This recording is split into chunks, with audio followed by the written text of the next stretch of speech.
थाखोआव जिल्लानि सिङाव सेथि थाखोआव उथ्रिसारनायनि गेजेरनिफ्राय 60 फरायसाफोरखौ बरायनाय बा बिथांमोननो मान बावनाय हाबाफारियाव बाहागो लाफैनो हानाय दुलाराय बर' फरायसा आफादनि गाहाय नेहाथारि सार लरेन्स इस्लारि आरो बे हाबाफारियावनो बाहागो लानो हानाय दुलाराय बर' फरायसा आफादनिनो लेङाइ आफादगिरि दिपेन बर', दुलाराय बर' फरायसा आफादनि सोलोंथाइ नेहाथारिजों लोगोसे मावख' नेहाथारि, सुबुं फोनांजाब नेहाथारि आरो दुलाराय बर' फरायसा आफादनि गुबुन गुबुन बिबानगिरि नोंथांमोन, जिल्लानि दैदेनगिरि, दख'रानि दैदेनगिरि गासैखौबो आं सिगांग्रो उदालगुरि जिल्ला दुलाराय बर' फरायसा आफादनि जानानै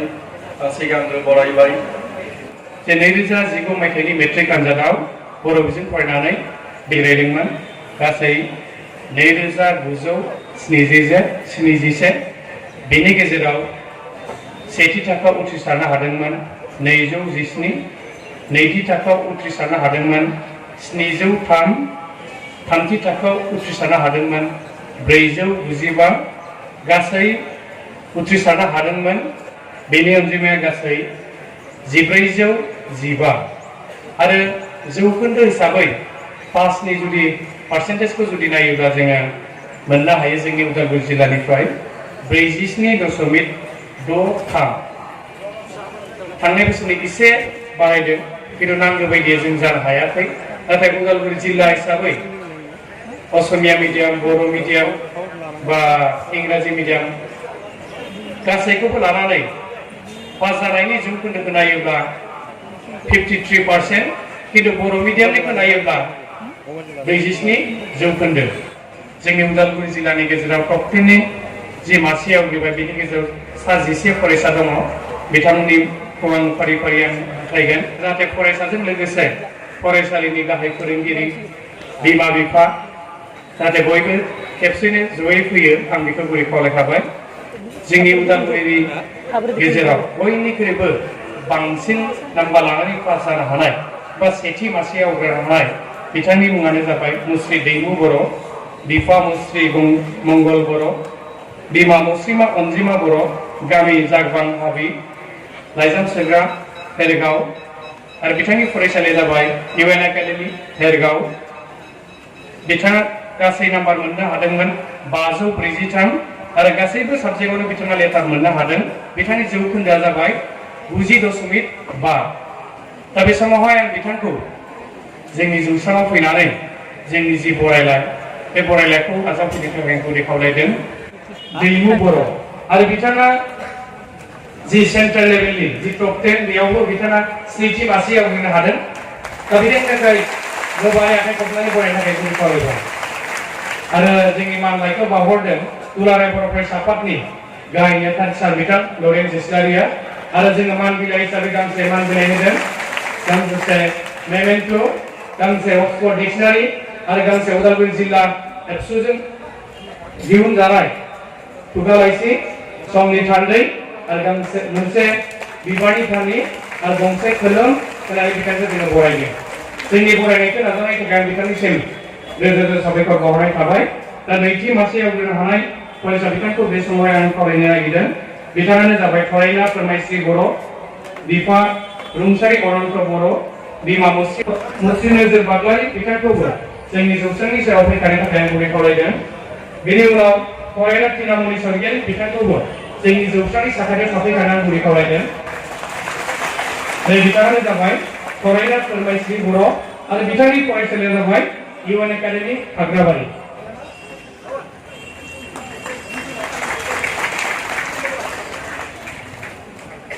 नोजोर बाग्लारि बिथाङा जाबाय जोंनि जिल्लानि मादाव थामथि मासि आवग्रिनो हादों। बिथांखौबो जोंनि जौस्रांनि साखाथियाव फैनो थाखाय गुरै खावलायदों। भगतपारा गोजौ फरायसालि बिथांमोना सफैथ'वाखै।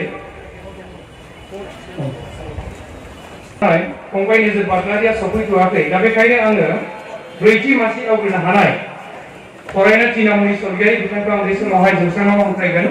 बिथांनि बिफानि मुङा जाबाय बंकिम चन्द्र स्वर्गियारी, बिमा झर्नामणि स्वर्गियारी।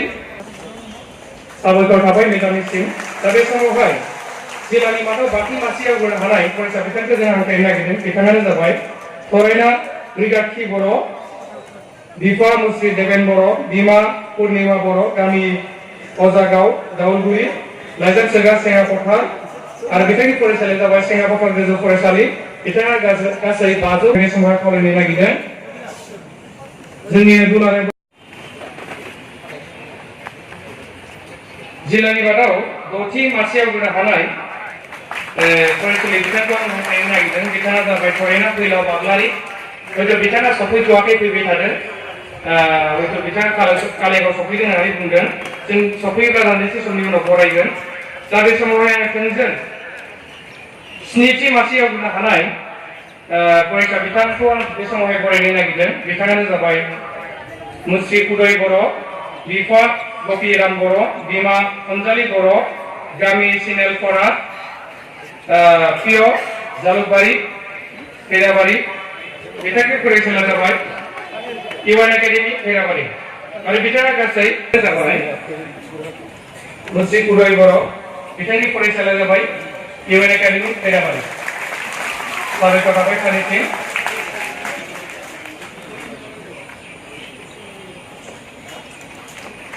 बे समावहाय थालांदों बुंनायाव जे फरायसालिनि गाहाय फोरोंगिरि प्रिन्सिपाल बिथांमोन दङबा जाहाथे अननानै सार बिथांमोनाबो जोंनि जौसाङावसिम फैयो आरो जोंनि फरायनायखौ जों आजावफैयो। आं बिथांखौ गुरै खावलायगोन।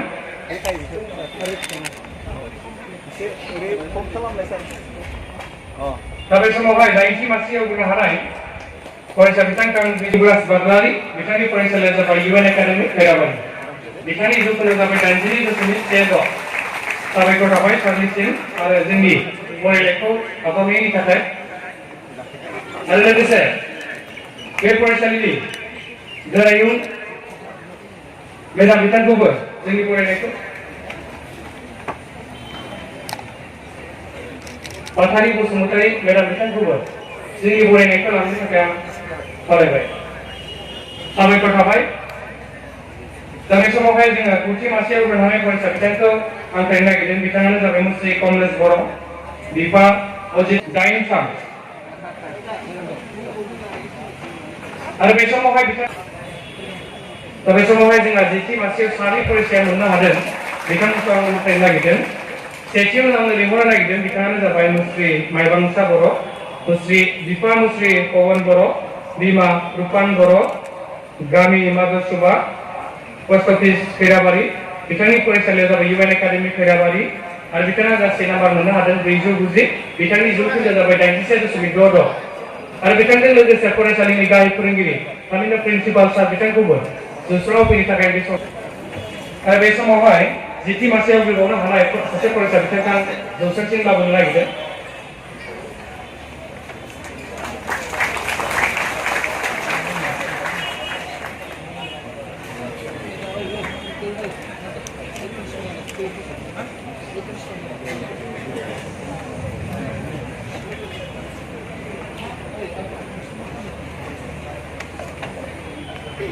साबायखर थाबाय सारिसिम। बे समावहाय सासेल' 10थि मासि आवग्रिनो हानाय फरायसा बिथांखौ आं हांख्रायनो नागिरदों। बिथाङानो जाबाय मुस्रि अरुण बसुमतारी, मुस्रि बलिन बसुमतारी, बिमा मुस्रिमा सुनिता बसुमतारी, गामि अनाजुलि, पस्ट अफिस अरां। बिथांनि मासि आवग्रिनो हादों बर' बिजों फरायनानै आरो बिथांनि जौखोन्दोआ जाबाय 81.66। साबायखर थाबाय सारनिसिम आरो जोंनि जे फरायनायखौ आजावफैनायनि थाखायनो साफ्रोमबो फरायसाजों लोगोसे बिथांमोननि दिथागिरि आरो फोरोंगिरि सार बिथांमोननिसिम आं साबायखर बावबाय। जोङो बुंनांगोन जोंनि उदालगुरि जिल्ला एक्सुवेलि जि टप 10 मासि आवग्रिनो हानाय फरायसाफोरनि जि फरायसालिखौ जों जुदि नोजोर होयोबा नुनो मोनो खैराबारि इउएन एकाडेमिनिफ्रायनो टप बांसिन जे क्वालिटिखौ दिहुननो हादों होननानै जों बुंनांगोन। दा